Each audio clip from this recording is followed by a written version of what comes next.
Hello, Bravo bosses, and welcome to I Take Bravo Very Seriously with me, your host, Dana. Today, on our Monday edition of Pop Culture Pulse Check, I am joined by Gibson Johns, and we are talking Summer House, Vanderpump Rules, Real Housewives of Salt Lake City, Real Housewives of Beverly Hills, and Real Housewives of Miami. Now, I know I promised you guys I would be doing a second episode every week where I'm doing mini recaps of our favorite Bravo shows. I didn't end up getting to do that this past weekend because I was busy with that James Kennedy episode that I released on Friday. And since I already gave you guys that extra bonus content, I decided to tack on those mini recaps today with Gibson Johns. So, in addition to our pop culture stuff, we are also doing mini recaps on Real Housewives of Beverly Hills, Real Housewives of Salt Lake City, and Southern Charm. All right, let's get into it.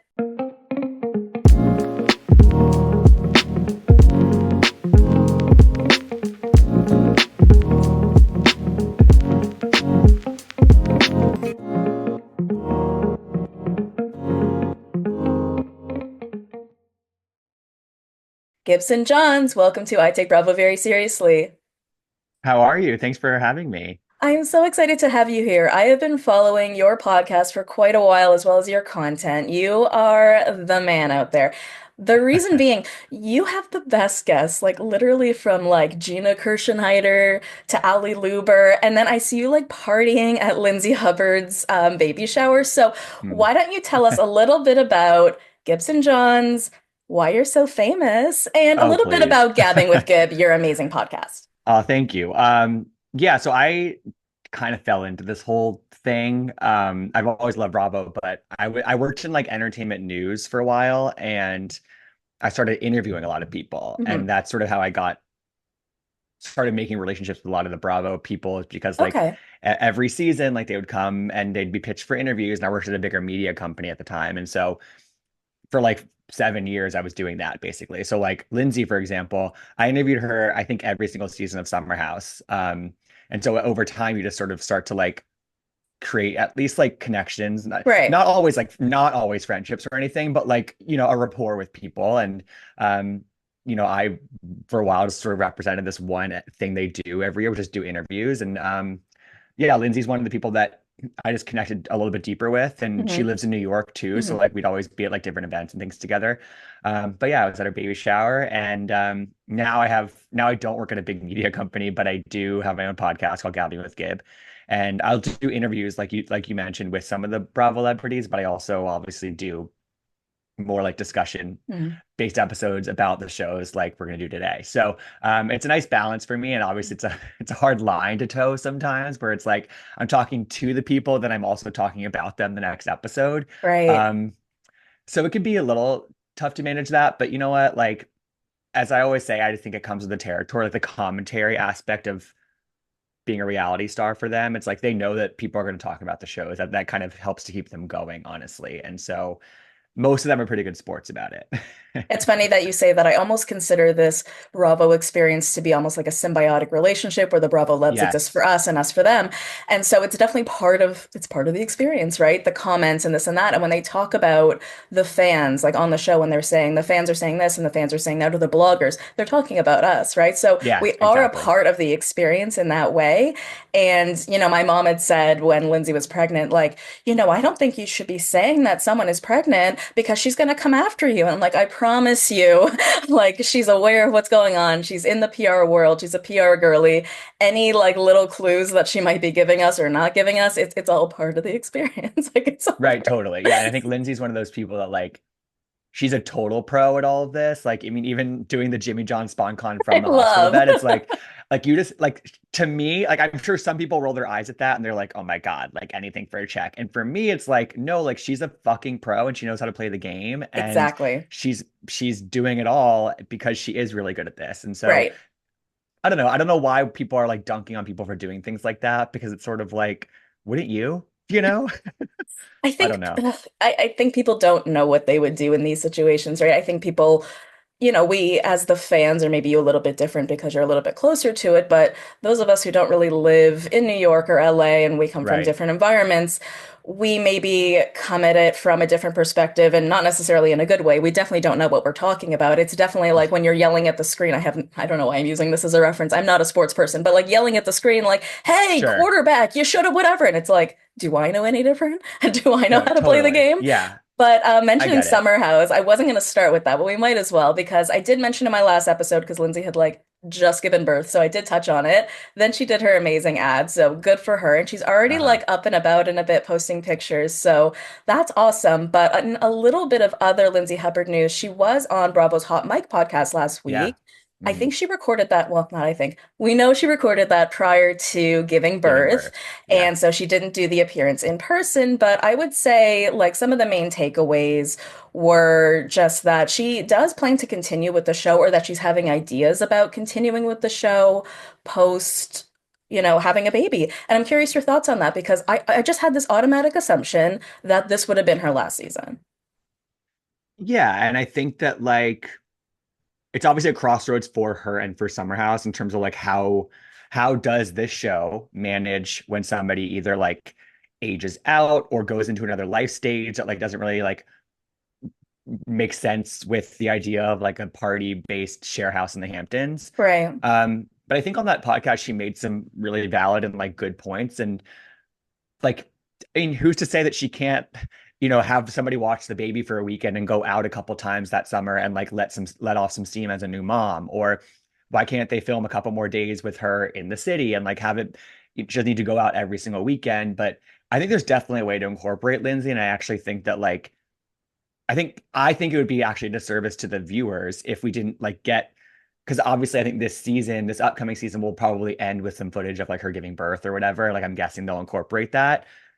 And it'd be kind of weird if she just sort of dropped off the show. You know what I mean? I think that Right. I think that viewers are owed like a follow, like Hmm. let's check in on Lindsay as a new mom, even if it isn't as a full-time cast member necessarily, because that I think might be hard to think about. But like there's definitely ways to incorporate her in a genuine way that would make sense. I'm sure people would criticize her for going out and partying or going out to a share house when she has a baby at home, but like she doesn't need to be on every single night. Like she'll have help with her baby, and like she Yeah. has a boyfriend who can also watch the baby, and like, um, so I think I think it makes sense, and I would like to see it. I do always, I mean, I have been talking about this honestly for like the last 2 years, I would say, which is like, I really hope there is sort of like an idea or a plan in place for how they do manage like keeping a lot of these stars from Summer House who like we have invested so much time in. A lot of people love them. We want to continue to follow their lives.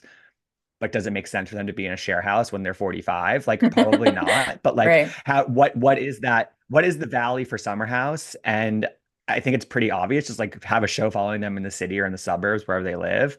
I think, and you can incorporate other friends maybe that like are at that same life stage like they did on the Valley. Right. I'd love to see that. I'd watch the shit out of that show, you know? No, you're right. And like it's funny because we get sort of bogged down in like the script of it all, like we did with Vanderpump Rules. It's like, well, they don't work at Sir anymore, so it doesn't fit the mold.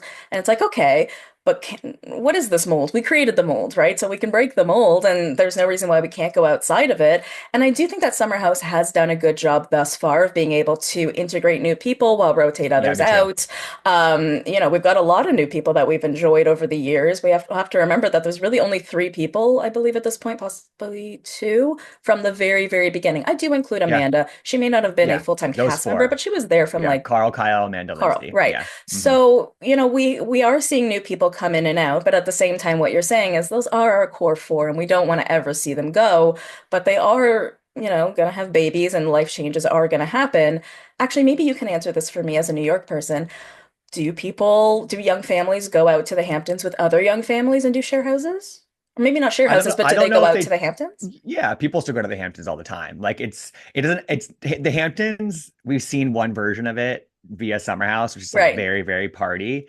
But like I've gone to the Hamptons and just had a really chill weekend with friends before at like Hmm. a rental house or whatever. And like that's very much like part of the New York lifestyle for a lot of people, and it would make total sense. Right. So like you could even, I mean, there's so many ways to do this, right? It's like I said, where you could like make a totally separate show where you follow them in the city, or like there also could be like some sort of like weird thing where like we're at a share house, but then we also on the side are following like Lindsay and her baby daddy in a house with like Kyle and Amanda and maybe their future baby, all of you. Like Right. it's who knows, but Oh like my gosh, I'd there's a love way to that. do it. And I just think that like these people make for good TV, whether they're getting drunk with each other by the pool or like raising. I think seeing them You know raise what? kids and like Their best argue would be season was good. that you're so right, but wasn't their best season their COVID season where we The stuck pandemic them season all was really together? good. Yeah, the And pandemic season was really good.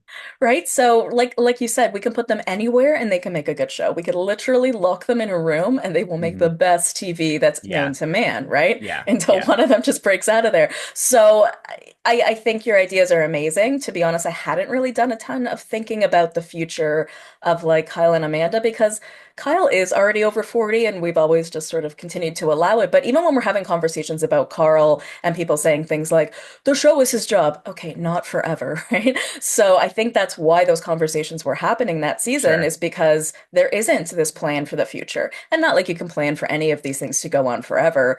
Even OC being on for 18 seasons, nobody can plan for these things.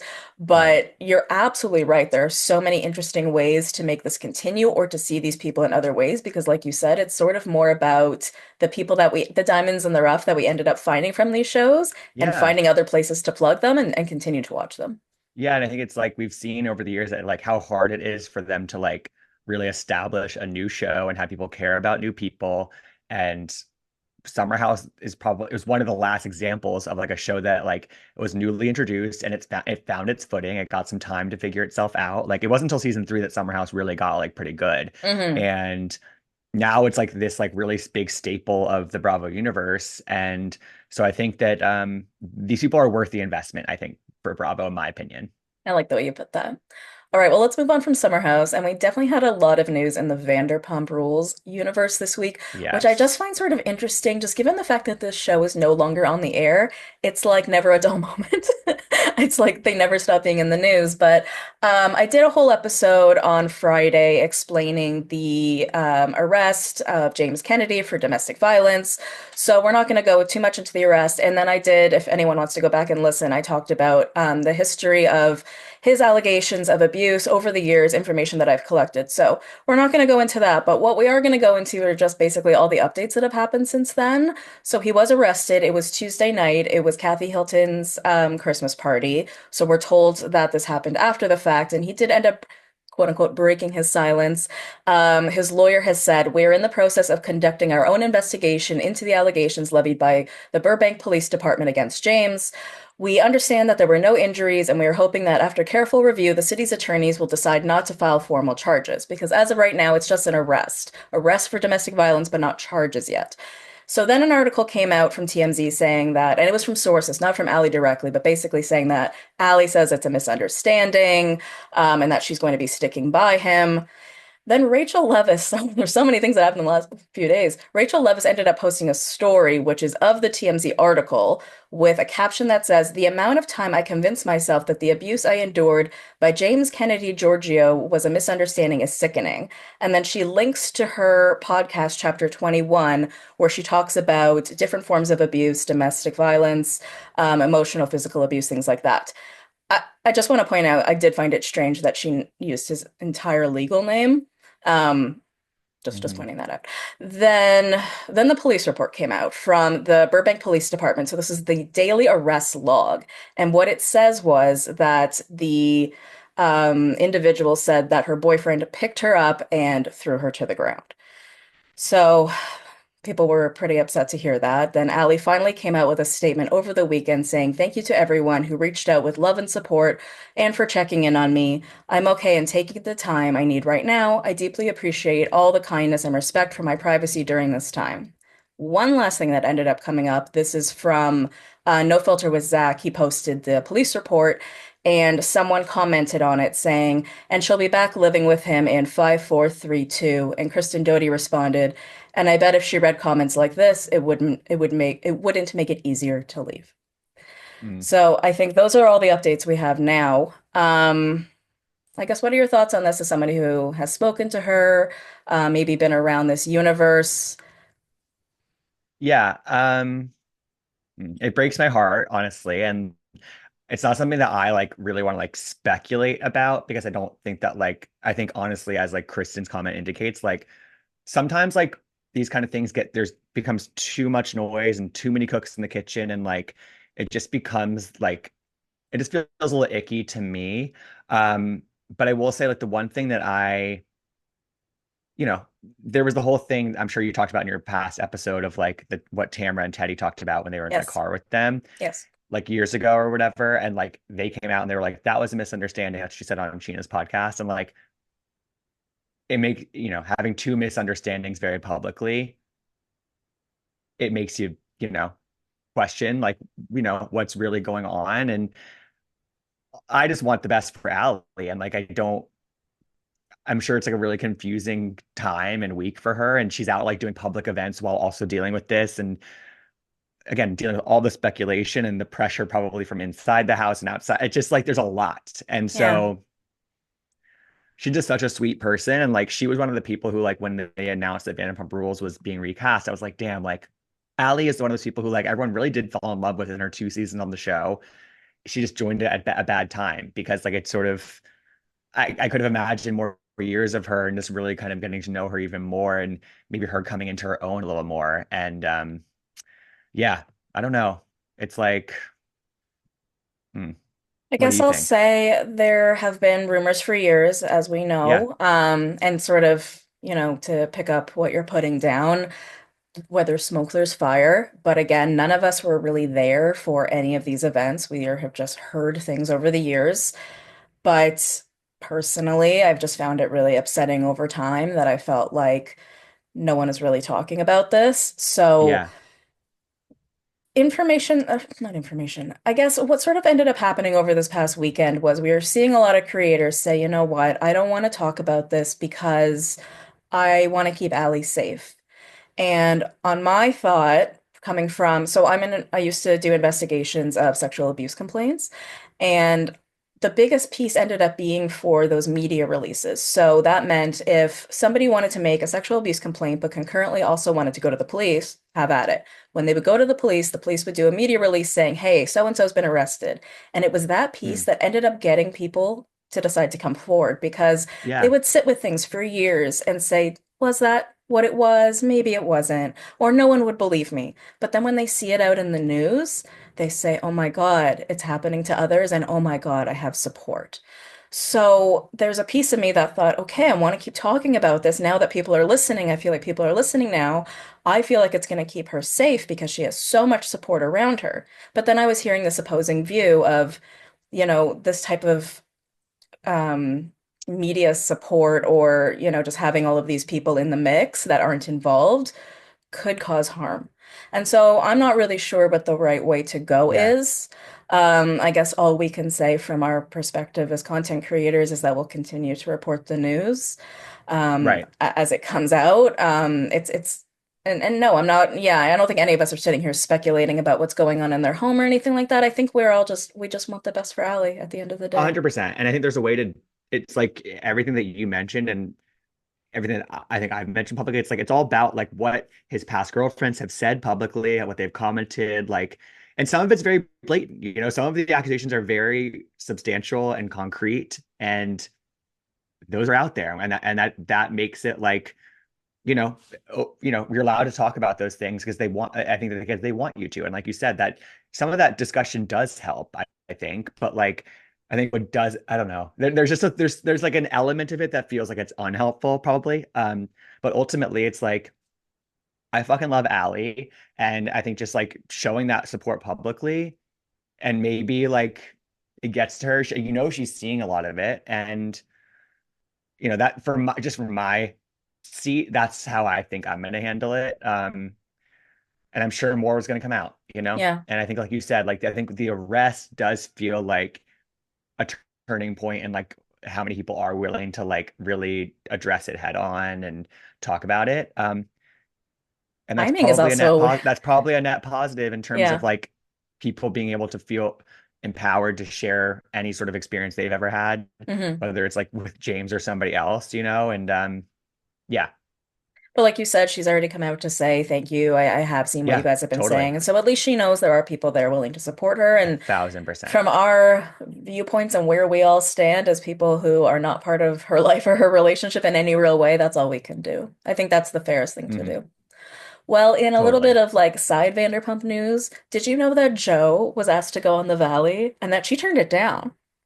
Can you So this is in like believe? this is in the outline that you sent me before the episode, and I had not seen this, and so I went to go look at the Us Weekly article, Wait, there's and an she was Us like, Weekly "Yeah, I turned article? it."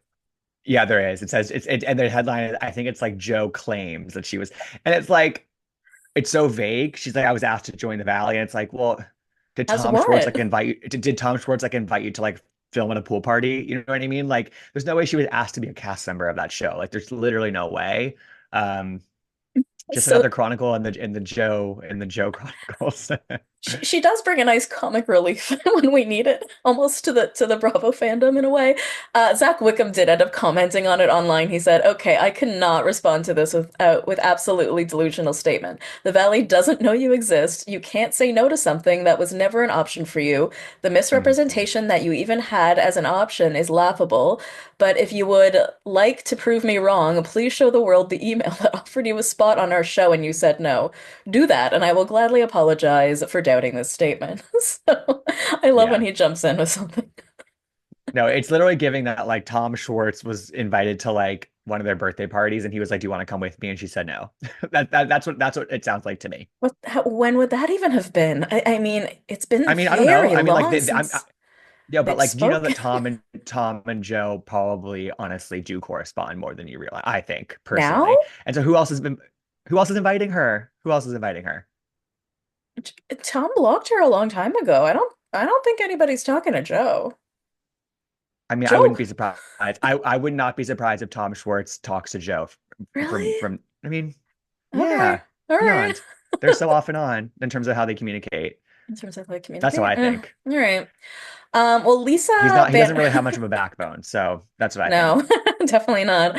He's one of those people that would keep someone in their lives forever just because it would be Exactly. like That's what too I'm saying. Like embarrassing or inconvenient just not because he to. blocked her a couple months ago or whatever that was, like doesn't mean that he hasn't unblocked her or like hasn't texted her. That's my personal Oh God, viewpoint. that would explain why she keeps on keeping on. I kind of like that. That would explain.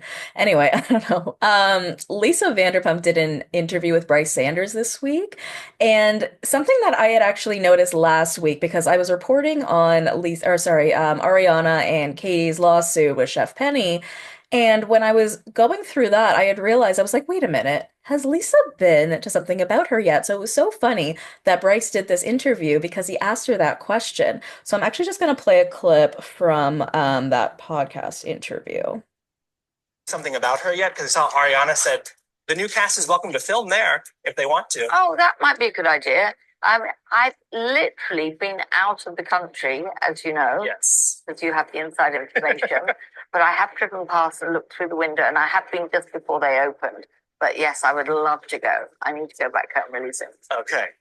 So, I mean, I just remember there being a little bit of weird tension between Lisa and Ariana and Katie at the reunion in regards to something about her, in regards to Penny DeViti, because it really seemed like, I mean, Lisa was the one who brought Penny to them as a person. So I was like, what has Lisa's relationship been like with Ariana and Katie since then? Because we have not seen them publicly. I'm like, yeah, I don't think she's been to something about her. So she hasn't. And like, yeah, she's been out of the country. I know she was filming Vanderpump Villa and other things, but didn't something about her open in like May, I Hmm. think? So I think we're at Hmm. like 7 months now. But someone did point out to me that Lisa no longer follows Penny on Instagram. So I think that's a pretty bold statement. Yeah, and I think that like I don't know, I feel like Lisa's relationships with all of the Vanderpump Rules cast members, they have been up and down, but I think ultimately like there is that bond. Like she has helped them all throughout their time on TV and things like that. And so even if like there was tension at the reunion, or even if like she hasn't been like that vocally supportive of something about her, I think ultimately like it's probably an open door for her to come visit For and sure. support Ariana and Katie. And so, You don't think it's anything it's a little it's nefarious that she hasn't gone yet? Just because maybe there's some awkwardness between them? Not I that mean she would I'm sure never go or that it isn't open. I'm sure. Um, but I don't know. I don't think Ariana or Katie really cares, to be honest. Like they're something about her has a line out the door all the time. Like I That's think true. that they're okay with Lisa Vanderpump not paying a visit, and but on the other side of the coin, if she wants to come visit, they gladly accept her endorsement. You know what I mean? That's kind of how I read it. And like I think that's kind of the crux of like Vanderpump Rules being recast, is like they don't need her anymore. A lot of these people don't need Lisa Vanderpump's endorsement or support or whatever anymore. And that's not shade against Lisa Vanderpump. It's more a testament to what they've all built themselves off the back of this show. And like, yeah, it's probably shady that she hasn't gone and she has not been out of the country for 7 months. So like she's had an ample opportunity to show up to something about her and she hasn't. And so that does make a statement. I wasn't thinking she was necessarily making a statement. I was just sort of like, have they not really spoken? Is there something a little bit more going on? But then I just personally was then like, you know what? If she unfollowed Penny, like I was just worried, worried about them in my sleep. I worried that maybe, she had taken Penny's side and that in the Mhm. past few months, since we're not watching any of these people on TV, that her relationship with Ariana and Katie had maybe broken down and that they weren't good. But seeing that she's unfollowed Penny, I think that that's a good move or a good show of good faith, at least towards Katie and Ariana, because that woman did and continues to put them through quite a bit. I mean, she was running to every news outlet that would listen, The Sun, No, everybody being she's like, desperate. Katie and Ariana won't give me my money. So it was a lot. And those Yeah. girls have been through enough. Yeah. Yeah. I mean, I don't think maybe it wasn't a statement, but I also think that like not showing up is a statement. It is. It just is. And Ariana was out of the country all summer for Love Island, so like whatever. Maybe it was the conflicting schedules, but she could have stopped by if she wanted to, I mean, if filming had been happening this summer as it normally would have, she would have been there by now, technically. So, for sure. things are different.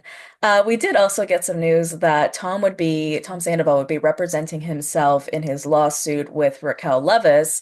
But, and then the internet obviously had a field day with that. It's like, oh, Tom, who's going to represent you now? This is a stupid move. But then and this only showed up on like one fan account, but Victoria commented back to this article I and saw said, this. fake news, he's not representing himself. He's going to be represented by a different lawyer that specializes in these types of cases. Okay, cool.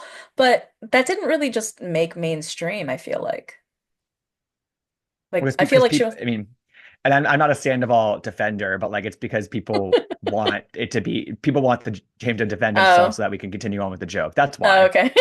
It's I was it's just less like, why isn't this it's less making more interesting news? that he's just Okay. switching lawyers. Yeah. It's just less interesting. That's my read on that. And I believe I'm sure she's telling the truth about that, Yeah, well, That's my I read on mean, it. she is his number one fan. So she's definitely always out there trying to help him out. I mean, there was that interesting statement she made about trying to get them a sign for Schwartz and Sandy's, but wasn't allowed to, and wanting to get like their social Oh, media. right. Like, yeah. So, I mean, I'm glad he has someone. That's good. It's good for him. Hmm. Let's move on to the Real Housewives of New Jersey. So Melissa came out with this line of sprinkle cookies. I mean, hilarious or desperate? I thought it was funny. I What do think you neither. I think neither. neither? Nothing? I think it's smart. I think it's smart. Smart. Well, I then think great. I Yeah. think people I mean, listen, I understand like 12 years too late. Like I think that I totally valid. But to me, the sprinkle cookies thing is a timeless classic moment. And like it's never too late to capitalize on something like that. I mean, again, I think that it would have been great if she had done it 10 years ago, but she didn't. And so Yeah. like, but she's not the only one who brings up sprinkle cookies, okay? And like the Yeah. same people who are criticizing her for doing it 12 years later are still wanting an apology from her about joining the show behind Teresa's back. So it's like you can't have it both ways. We're all talking about things from over a decade ago. Let Melissa That's get a her really good coin. point. I've heard the cook Bethany and also other people I know who have tried the cookies have said they're actually pretty decent. Are And you they? know what? Like, yeah, Bethany gave them a good review on TikTok. And my friend Dylan, who hosts the Betches Bravo Oh, Dylan podcast, Hafer, mentioned yeah. it all.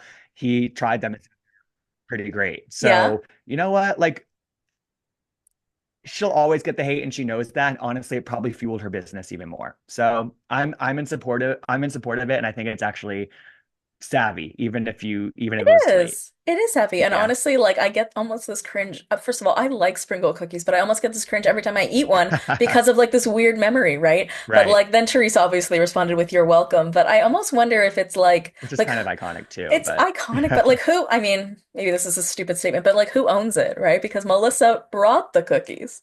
Teresa threw them in the yeah, garbage, right? well, yeah, well, it's one of those things where like, yeah, Teresa made it. Yeah, I think No, no. from Teresa's perspective, she made it the moment because there's Right. the line of like, I wanted pinoli cookies. but to me, it's an example of something that I love when housewives do this, which is like they reclaim something that was like shady about them or said about them. It's Yes, like Candy in the yes. Dungeon, it's like it's the Potomac candle feud. You know what I mean? It's like it's these moments where they reclaim something and they make money off of it. Like that Yeah. is the name of the game. And Yes. like there are so many people who could be doing that don't. And you know what? Good for anybody who's willing to be in on the joke. That's what I think. Totally lean in, make fun of yourself. I will buy the Yeah. merch. I will buy the Yeah. merch, right? Like Totally. I swear. Totally. And I Yeah. and I do buy the merch. Actually, the only person who didn't succeed with that was only for a brief period of time, but Sheena did what about me merch or like it She I want did. and Yes. no one liked it and in that moment. But in that moment I was like, I know everyone's gonna be mad at me for saying this, but she's finally making fun of herself. She's not crying. She's leaning into it. Yeah. Like, that's what we want, Well, right? and sometimes there are certain Bravo figures who just like the internet doesn't seem to like ever want to give them Right. like a bone. You know what I Right. mean? That's And fair. No like matter what they it's do. Sheena, it's Lala, it's Melissa, it's some of these people who just like they're always going to be that. And so if they just push through that and again make the fucking money off of it, Yeah. I'm in their Get corner your on that coin. for sure. Yeah, exactly. Okay, well, the Real Housewives of Salt Lake City, I think just did their reunion taping and we got the seating Yeah, chart. So let's go through the chart. I know I've never done a reunion chart, discussion with another person. So I'm reading. excited to do the reading. We haven't done our astrology reading. So to the left of Andy, we have Angie K, then Mary, then Bronwyn, then Whitney. To the right of Andy, we have Lisa Barlow, Heather Gay, Meredith, and Brittany. Hmm. So interesting. I am surprised that Brittany, I mean, she's new, but I feel like from what we've seen so far, the majority of the strife seems to be between Brittany and Lisa, or the most to talk about, anyways, in my opinion. Were you surprised to see Angie all the way up there?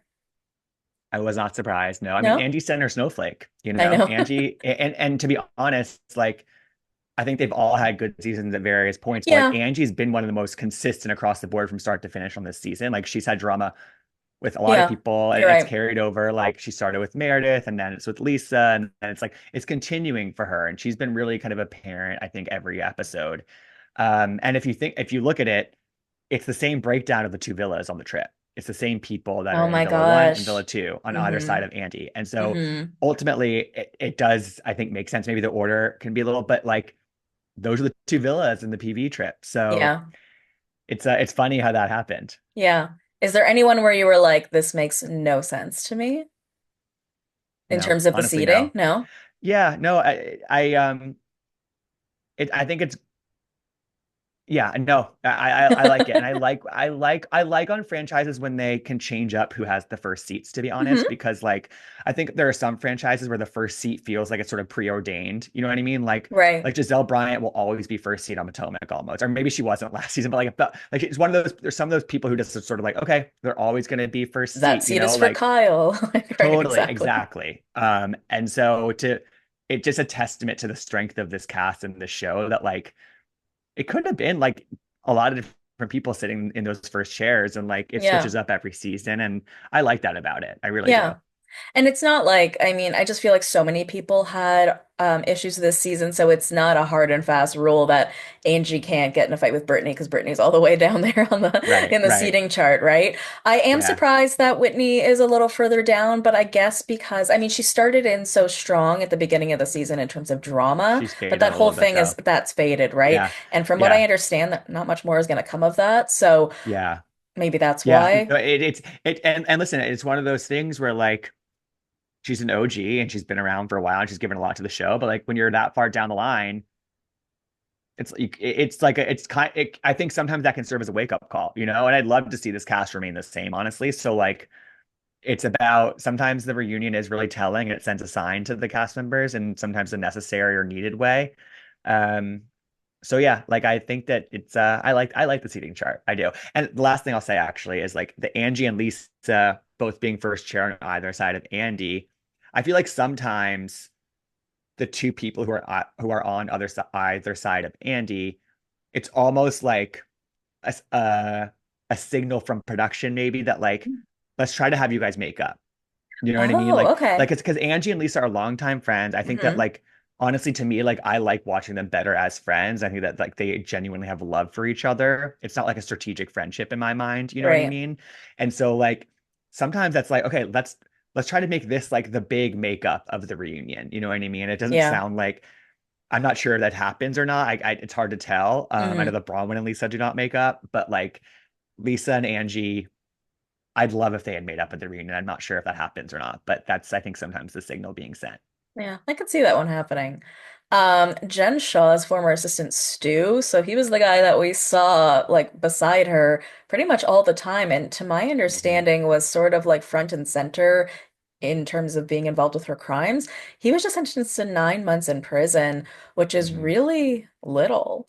Um, but I guess, yeah, I guess they were wanting to make an example of her and not him, and I guess he gave up a lot. I think that was Yeah, sort of what was going I on think that's there. probably I think he probably earned a lesser sentence because he gave up a Hmm. lot of information, Right. and she was sort of the kingpin mastermind of the whole thing. What's Yeah. interesting to me also just how long it took. Like I feel like Right. she was Like like that. a 2 years ago, right? Like she just got sentenced, so that's interesting to me. Yeah, it normally doesn't go that way. It's normally the other way. I feel like, it's let's wrap up the what do you call it? The person who's giving us the information in a Right. bow while we go after the bigwigs. So, but Totally. then again, they've been going after her for years apparently. So, Yeah. who knows what this really took Yeah. so long about. But yeah, this is the only series where I feel like we've actually gotten a little bit more into the inside of like the legal system because usually you're Totally. getting like, we can't talk about it, we can't talk about it. But Jen was literally sitting there being like, Stu is ruining my life. I'm gonna take him down. And it's like, we Well, never she was get to just see lying. that. She was just lying about it. You know what I I mean? still Like, never get to see that. no, no. Like normally you don't get to see them talking about like the legal matters, but the last thing I wanted to talk about is Brandy's face. I don't Mm, I didn't want to talk about this last week on my pop culture episode because it was just like I just don't want to get into the whole like Real Housewives Ultimate Girls trip of it all and who's lying and this and that because she is now starting to blame Bravo, but this story has started to protrude out a little bit, I guess. She's done an interview with Bryce Sanders. Terry Dubrow was asked about it, like what he thinks it is. What do you think is going on with her face? And to the listeners, if you haven't seen the picture, it's like her face is sort of ugh. concaving in. Some people are saying dissolve fillers. I don't know. But then if you look at the Bryce Sanders interview, it doesn't look like that. It doesn't look great, but it doesn't look all concaved in. I don't know. What do you think of this? I mean, I'm no medical expert, but No? I tweeted that when that first photo that she had posted was going around, I was like, I kept seeing it on all my social media. I was Right. just like, please, it's kind of like it's like kind of like the Tamra t chemical peel part two. I'm like, I don't need to see this photo on my timeline every time I go on Twitter or Instagram. Like, I That's just why I didn't don't want to talk need about it. that's exactly because I Yeah, thought it was yucky. I don't yeah. mean in that to be rude. I just I don't don't know, like and looking at that. I have some sympathy for Brandy in some respects, but in other respects, I just don't think that she's not somebody who takes accountability for pretty much anything. And to blame Bravo for like a parasite potentially in your face, like I'm just Did you see what like Terry said about it? Because I know he had a comment, but I didn't actually watch the caption to see what it was. Did he give I an a I think he medical maybe tried to opinion? guess what it was. Yeah, and then she would and then it was like she responded to what he's but um to me it's just sort of like it's like this weird little press cycle that like she's created for herself. And is it just to Ugh, keep her name in the press? Is it to get sympathy? Is it I don't know. I feel like she's at this place. And again, I do have like a I can't imagine being in the position that Brandi Glanville is in right now in life, but like I just feel like she's throwing everything at the wall and seeing what sticks for her, kind of yeah. thing. That's the You feeling I get from everything. Yeah, you can definitely tell that she's losing it a little bit. I mean, what was it, like a month or two ago, where she was saying, like, it's been 2 years since a closeted little lesbian, blah, blah, blah, blah, blah. And I'm like, oh Yeah, my God, is she exactly. doing this? Like, whoa, you have just like, you're just road raging through life right now. Yeah, And I it's get a it, I've lot. been there, but I don't have a public platform. It's a So, lot. it's Yeah. it's a lot. Oh, sorry, there was one more thing. So, Real Housewives of Miami, not only did it just stop filming, very Hmm. exciting, love this cast as well, Me always too. an all-star Love. cast. One of my faves. But Lenny Hochstein is getting Uh, engaged to that same woman again. So we saw a little while back that they called off their engagement, and then apparently for the second time in 3 months, that felt like longer ago, but it's apparently only the last 3 months, they got re-engaged. Um, I hate these people. I don't know why they keep showing up on our feed. They're not really on the show, but mm-mm. we keep getting them thrown into our zeitgeist, I guess. So what are your thoughts on Lenny and his love? It makes me roll my eyes. And like he's trying he was trying in his divorce at least to like include that clause where basically like Lisa like basically wouldn't be able to talk about him like ever publicly. And it's like, okay, well, that's impacting Oh, wait, he her. did? There was a report that he tried to put that in there, and that was sort of like one of the last Oh. sticking points. Um, Oh, I missed that. and it's like that it's the reason part of the reason why she's fighting that probably because that literally impacts her career as a reality star where she's expected to open up about her life and talk about everything. And so if she was going to be asked about Lenny, she'd have to be like, I legally can't discuss that. And that's just like such a Yeah, hindrance to her career. right. And so, but it's so rich that he's trying to make it so like she can't talk about him publicly. Meanwhile, he's like feeding Page Six stories about him at Art Basel like every day and this engagement. He loves the attention. It's kind of like a Johnny I J was just gonna say situation it's the where John like Jansen effect. yeah, it's like he claims to like not want anything to do with the Don't toxic look at reality me. show Look and the at me. fame. Yeah, exactly. And meanwhile, he's literally like has like a probably direct line to Page Six and is like he's on Page Six every week. You know what I mean? It's like how else Exactly. is it getting there? So it's just it's one of the he's one of those guys who like honestly like there should be some sort of study about these men who come into this orbit as well and they get bitten by the fame monster too, you know what I mean, like Right. they get addicted to it as well, but the women get the bad rap of like, well, they're just fame whores who were reality, you know what I mean, where it's Right. like he's he makes me angry, he makes me activated. He makes me angry. I love my Lisa. She's from Toronto, so Yeah, I represent. love And her. so I she's do my love her. girl. But like, I feel sad for her that she's had to go through this. And like last season was rough for her because Hmm. she's living it, she's going through it. And again, we don't all react the best way to stress and going through hard No. stuff. So unfortunately, this past season for her was probably rough to watch back. And I just hope that now Yeah, they are finally done with this divorce. We I can know. see a different Lisa. We've never seen Lisa happy in her relationship with Jody, with her kids, without being married to Lenny, without having stress from Lenny. You know what I mean? We haven't seen Yeah, like no, that it's Lisa. yeah, it's like we saw Lisa in the early seasons who, and I Still guess like the married first though, season but diff back. yeah. No, but it was sort of like she was in her 20s when she started Real Housewives. She was like Wow. 29 years old or something like that. So like she wasn't as like self-assured or like self or like fully formed as a person. And she met him when she was young and he had all this Mhm. money and like I feel like now as you said, sort of she's getting to the other side of this like decades long era of her life basically, and like now she can be this more empowered self-assured woman who like has found this guy that she really loves, who her kids love, and she can still live the lavish lifestyle that she clearly really really wants, and it means a lot to her, and that's great. So like I'm thrilled for her, and I'm, as you said, like I hope season 7 is the last season we talk about Lenny on Real Housewives of Miami, and then season 8 is really maybe it's the engagement, maybe it's the like planning a wedding season for I her. You would know what I love mean? that Like for her. I would love that for her. I'd love that for Uh, us as well. exactly. I forget about us sometimes. Oh gosh. Okay, let's get into our recaps. So this week we're going to talk about Real Housewives of Beverly Hills, Real Housewives of Salt Lake City, and Southern Charm. We'll start with Real Housewives of Beverly Hills. I think we are 4 episodes in. I am really enjoying the season so far. Are you liking it? I am. I really am. Yeah, it's It's a really good season. I agree. I agree. I really, yeah, I just am.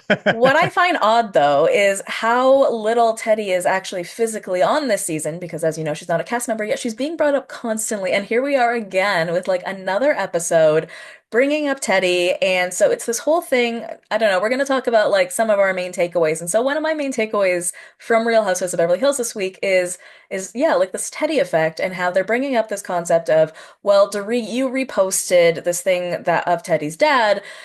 And we know that you only did that because you had mentioned the night before that you're not that close with her. But the cameras actually showed that Dorit said what she said. She said, I am Yeah, friends with her, we are not it backed close. her And so up. I was a little annoyed that Kyle and Erica were sort of like whispering in the background about this. Now, Teddy, or sorry, what's her name?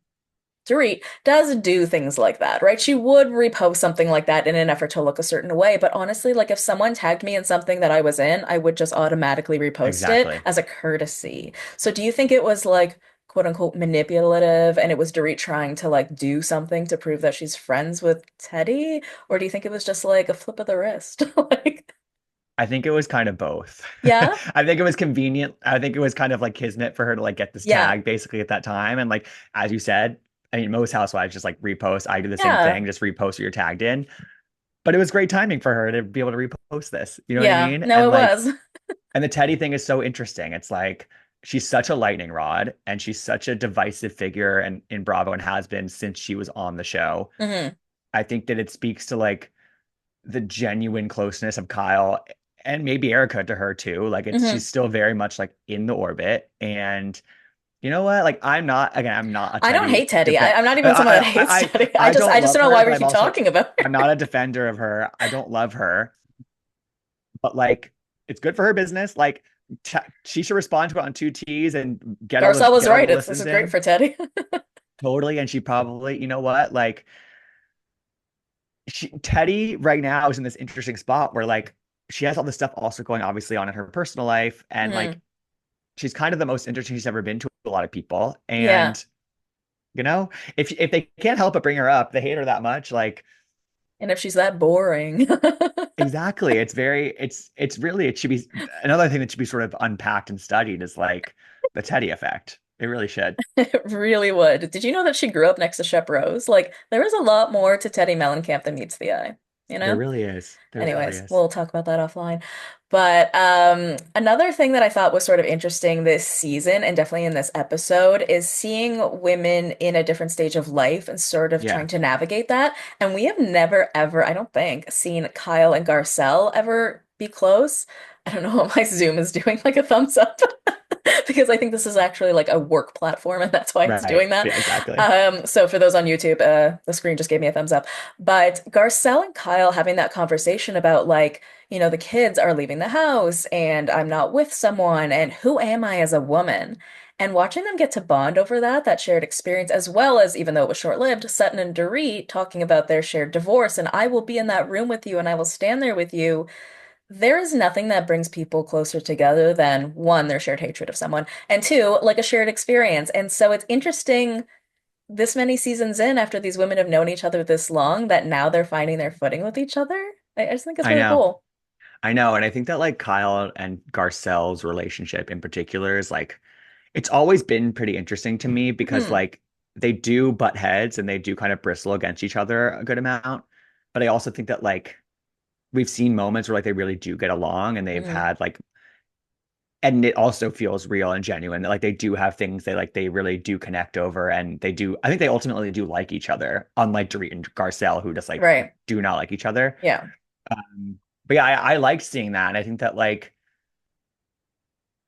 yeah, you can I think very valid in terms of saying that like Kyle, doesn't share enough, whatever. But like ultimately, like there's a lot of change happening in Kyle's life. And I actually think that she actually has been open about a good amount of it. And she's going through the separation slash maybe divorce and then also becoming an empty nester essentially. And like that's a lot of change for one woman to undergo and potentially having maybe a relationship. So like so it's I really love that scene. Even the Sun and Dorit one wasn't as like uh, uh hard hitting for me because I you could just tell that's not going to be a long lasting connection. I guess I Um had a moment. I guess I felt it for a moment because no, and me Sutton, too. And then you take a step back and you're yeah. like, I'm not sure.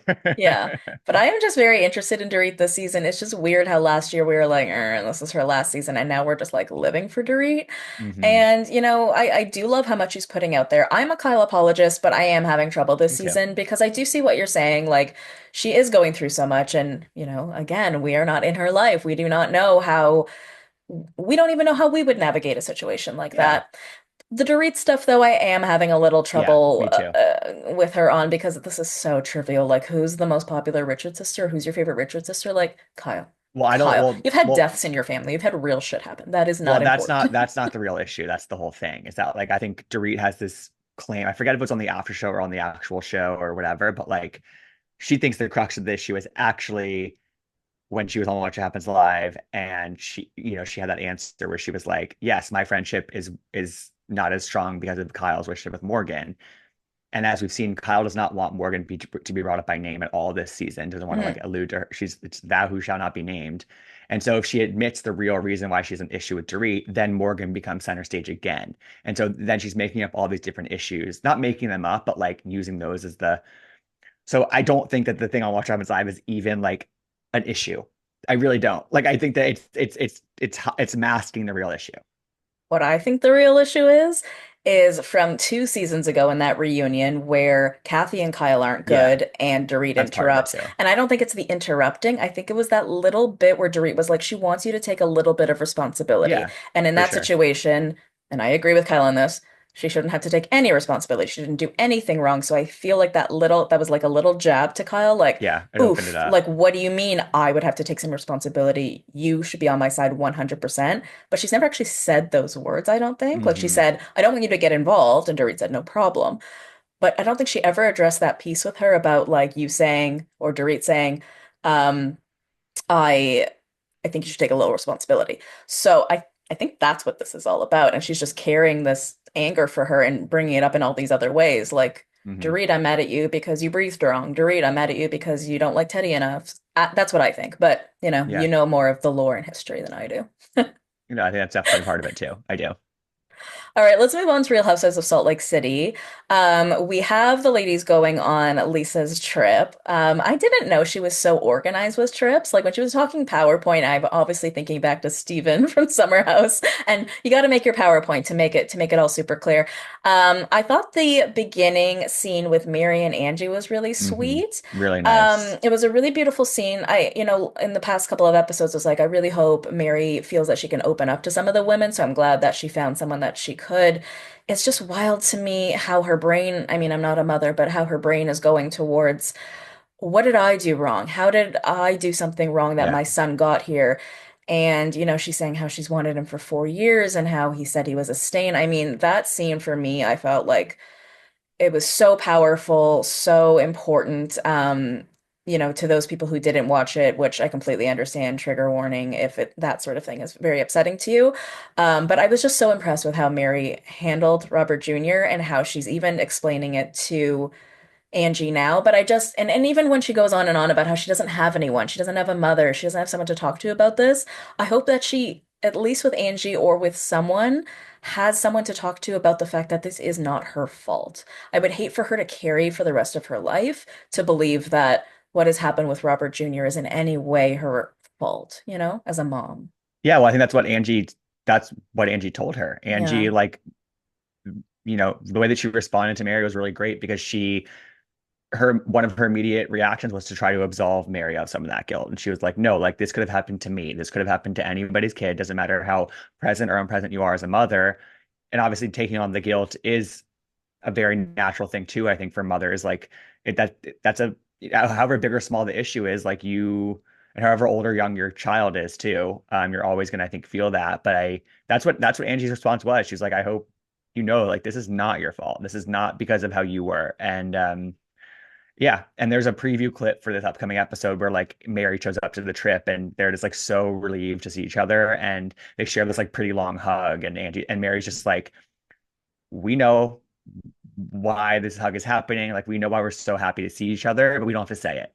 Yeah. And so, it just their friendship is so special and it feels really authentic and um Well, I mean, unlikely too. you saw them in Yeah. real life giving ice cream or something, right? What was the Yeah. vibe you were getting from them I in real interviewed them life? together. Oh, you Yeah, I did. interviewed them to 5 minutes. They're great. Oh my God. And like Mary made actually just in that 5 minutes when we were talking, like she made a really like poignant point, which is basically like she does ever since the show started, Mary and her sister don't talk. And so for her, Angie is this sort of like sister figure that she lost essentially, Hmm. whether that's forever or just because of the show. So and Angie was sort of like taken aback by that. She was like wow, like that's so it's powerful to hear. It's like there's a sense of responsibility there, I think. And yeah, that's a real connection. It's a very typical housewives trope for them to get in fights over rooming situations. So, of course, this Hmm. happened on the trip. But I really do appreciate Bronwyn always mentioning when she's upset because, I'm the type of person too where if I'm upset with somebody, I do try to bring it to their attention because otherwise it can end up building and building and building. And as we talked about with other people, it can turn into a mountain out of a molehill. But I just feel like in this situation, at this point, she's already told Lisa she's upset with the way Lisa is basically friends with her. And I feel like now it's just coming off as maybe annoying to Lisa. And so I worry for Bronwyn that they're just not, or even like you said that they're not in a good place. Yeah. That I feel like Lisa's just at a point where she does not even want to give Bronwyn what she wants in the friendship because she doesn't feel it anymore. Yeah, I think you're right. I think I really like Brahman. I'm so glad she's on the show. She's such a example of great casting.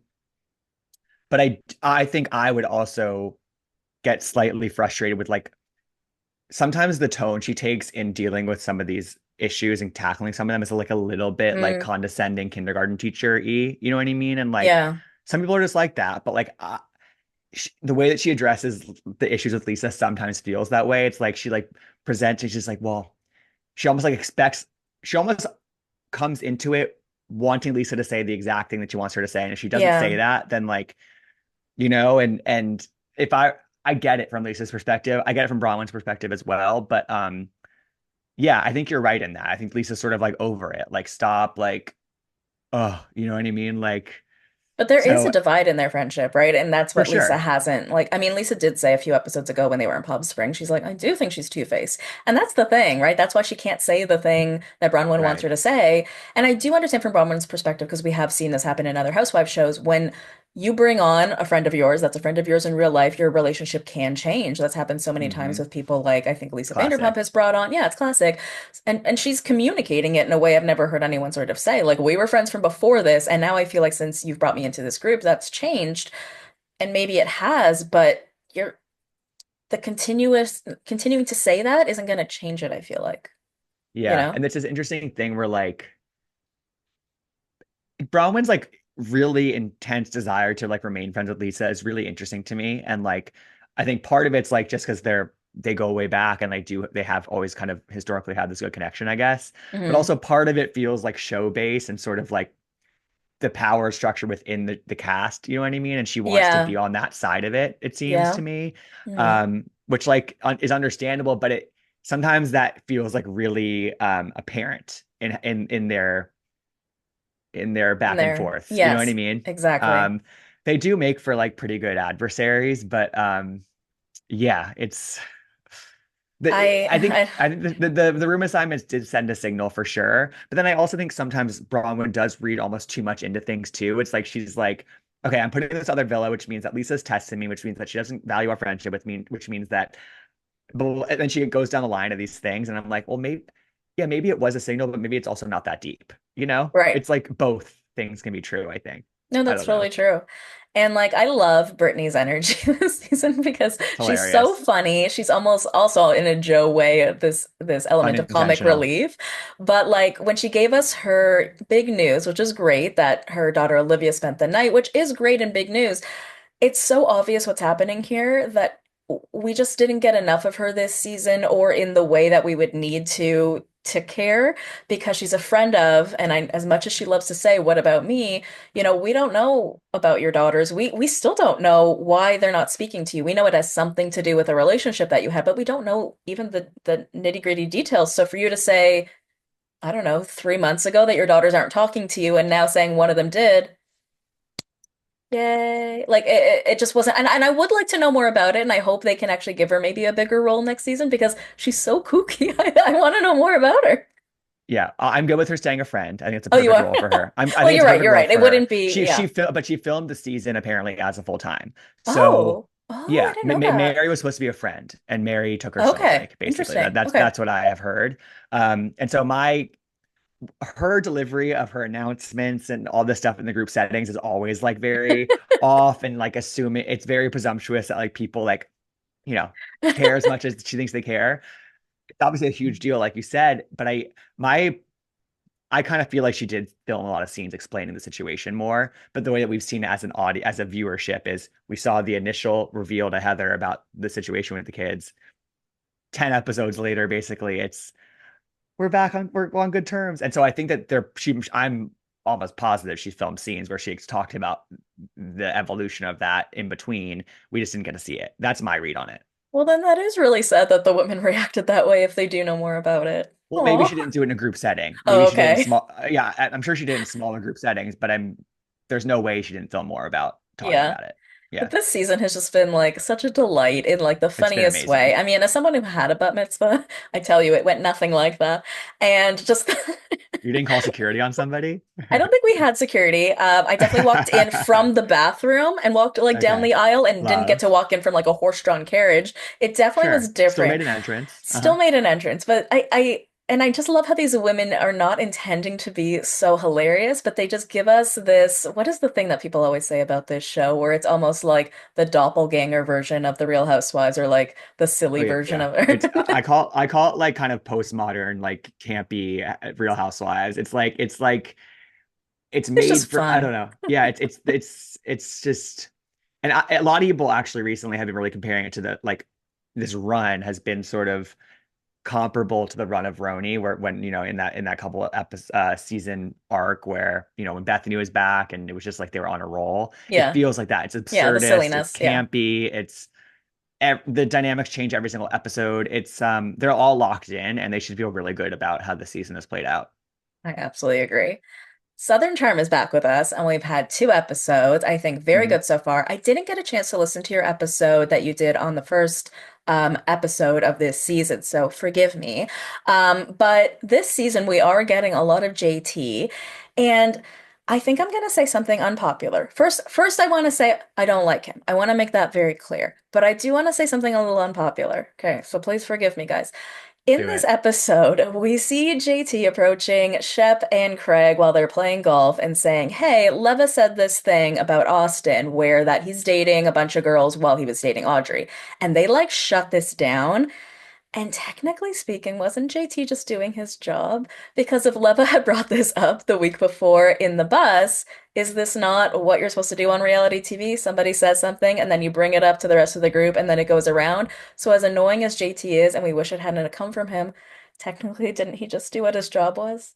Yeah, I think that's accurate. I think that like one, there's like probably an effort from Shep and Craig to protect Austin a little bit from like Hmm. once again being the fuck boy of the group kind of thing. But also, it's like JT and Austin. I think JT should be trying to move forward with Austin, just at Yeah. least maybe for a little bit longer before like throwing a wrench in that. You know what I mean? Like give it Yeah. one. Leva We're probably throwing a cane at that. right. There we go, touche. Like it was probably 2 days ago that Leva told him this. So like Mm. maybe wait like maybe wait like just a little bit, like and I think for me, it's like on top of that, he basically like lied about two things involving Madison and him with the polka dots, and then like what was the other one? It was It was Austin and Madison and the polka dots, but the other thing oh, he and said then was Madison Madison and and the Brett. shirt. Yeah, like Right. that we're just making shit up at this point, and so it just sort of like I don't know. No, I There's totally. no Okay, there's no tact there. there's no tech, but I also feel like, do you feel like there was a conversation that everyone had, maybe even separately with him in advance of the season? It almost felt like they were being like, "Hey, we told you not to do this. Remember when we had that conversation about this? We told you to start doing it like Kind this." of. It almost Yeah. felt very like you're going off script, you know? Yeah. Yeah. If you want to be part of this friend group and you still want to be friends with us, you can't do that, right? So it was sort of giving this vibe like there was a conversation being like, if we have to hang around you, you can't talk about one, two, or three. I agree with that. And I mean, Southern Charm has always been like this old boys club, Right. and JT, I think part of the reason why last season he was refreshing to have there is that he was like he was like a divisive, pretty good reality star. He was willing to sort of go against the grain when it came to like the core of men of this group who Hmm. they're like the constant basically of this show. Right. And so in that way, I appreciate him for sure. Like he bristles against that. He rejects the sort of like probably vault of whatever information is there. You know what I mean? Like he's not going to respect that. And so I guess I'm on the one hand for them to sort of expect him to respect that is kind of that was never going to happen. Like Yeah. just that's not his nature. Yeah. Um, Yeah. That's true. I'm getting this sense from JT that like, and obviously now we know he quit the show and like everyone on the Right. cast hated him. So Right. like he had no long game. He was That's a very, good point.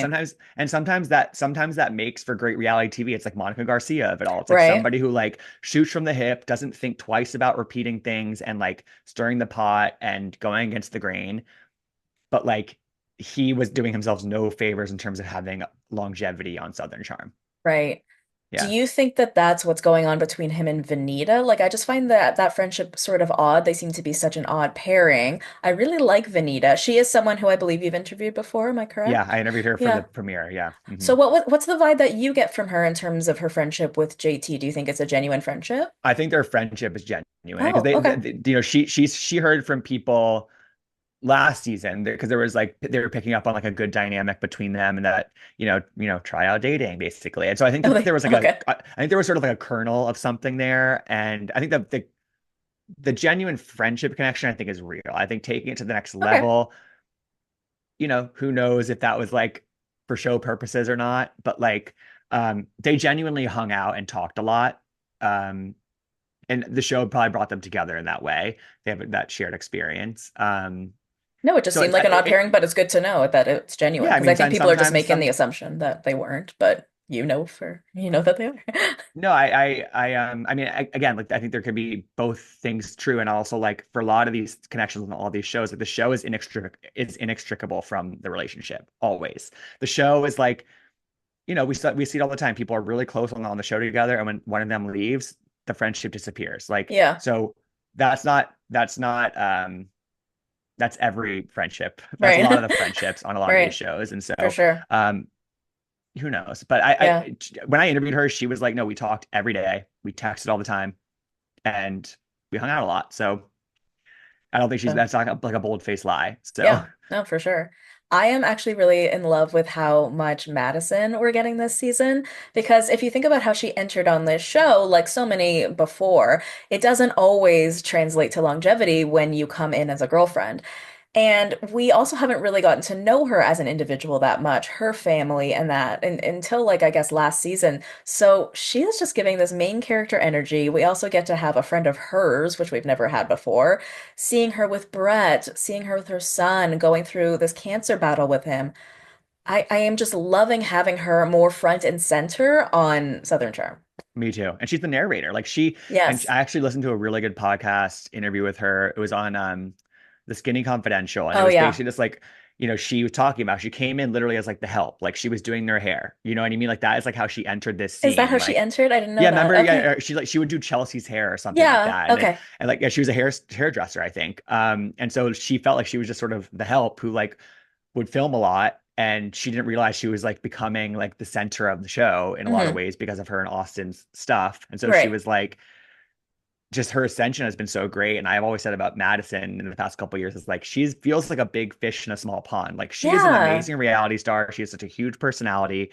She can go toe to toe with all the guys. She's not intimidated by anybody. Like she is really good at this. And so you could imagine her working on a bunch of other shows where Hmm. like there are other like particularly like female cast members who like would maybe give her a run for her money in a bigger way in terms of like Hmm. the drama of it all. But I think it works for her to be sort of the queen of the group in a lot of Yeah. ways now. And she said in that podcast I listened to that like production would refer to, I think I forget exactly what the name was, but essentially the core four, which was like her and the three guys, basically. Oh. And she'd worked her way up there and she's solidifying that space on the show for herself. And I agree that scene at the beginning of this past episode where it's her and her son and her husband talking about like really deep, heavy stuff, it made me emotional and it felt like a really, I don't know, I loved seeing that side of her, like you Exactly. said. Yeah. Exactly. And that scene that we got last year where Hudson comes home and he had just gotten in that fight with someone. I mean, that was such a Yeah. beautiful scene for us to see, especially to watch Brett take him upstairs and take care of him in that father figure sort of way. Mm-hmm. Like, Mm-hmm. we all Oh, it's need really us a Brett. special. We all need I us a know. Brett. Well, she also said in this podcast, she was like, so we obviously got that scene where he talked about that. They also filmed her confronting the woman apparently, and they cut it out. She Oh, like I would have marched. loved She said that she marched that. over to. She said, I'm going to her house. You can follow me or not to the cameras." And Yeah. apparently they did, but they just didn't show it. That's amazing. That's what she said. So I would have loved to see that from the I cutting would room have floor. too. Yeah, Yeah, I she's a think bad bitch. I she love her. is. Yeah. I totally agree with you. I hope we see her continuing on this show, and if not, on this, like in other forums, because she does have so much to give in so many other ways. And like you said, well, I think who else says it all the time? Paige. She's always saying how small Charleston is, right? So Yeah. maybe once Madison is outside of that small pond, like the world will be her oyster, or Yeah. it'll start to be. We love us some Madison. It makes me even more want a show where it's like Ultimate Girls Trip non-Housewives Yes, edition. yes. Like it's just seeing Madison with some of the other sort of queens of these other quote unquote younger shows. Like I'd love to see that. I really, really would. I think technically that's what Winter House was supposed to be. It just didn't It just didn't really, know. Because yeah, there's something about that just was never yeah. it It never was too hit. drinking in a house space. Like they couldn't Yeah, go anywhere really. yeah. Like it was just yeah. We'll think on it, Gibson. We'll come up with something Yeah, we better. will. We You and will. I. We will. All right, well, Gibson, thank you so much for being here. Oh Please my tell the God. people where they can follow you if they want to hear what you have going on or see what you're doing. Of course. Well, thank you for having me. This was so much fun. And I also honestly, I love when I disagree with people over certain things because I think that like it makes for good conversation. It does. It If just it was really just like does. yes, yes, yes, yes, that would be Yeah, very no, boring. it's good to have some, opening people's minds and seeing things differently. That's the best podcast that I go on. That happens, and that happened today. So, thank you for having me. My podcast is called Gabbing with Gib.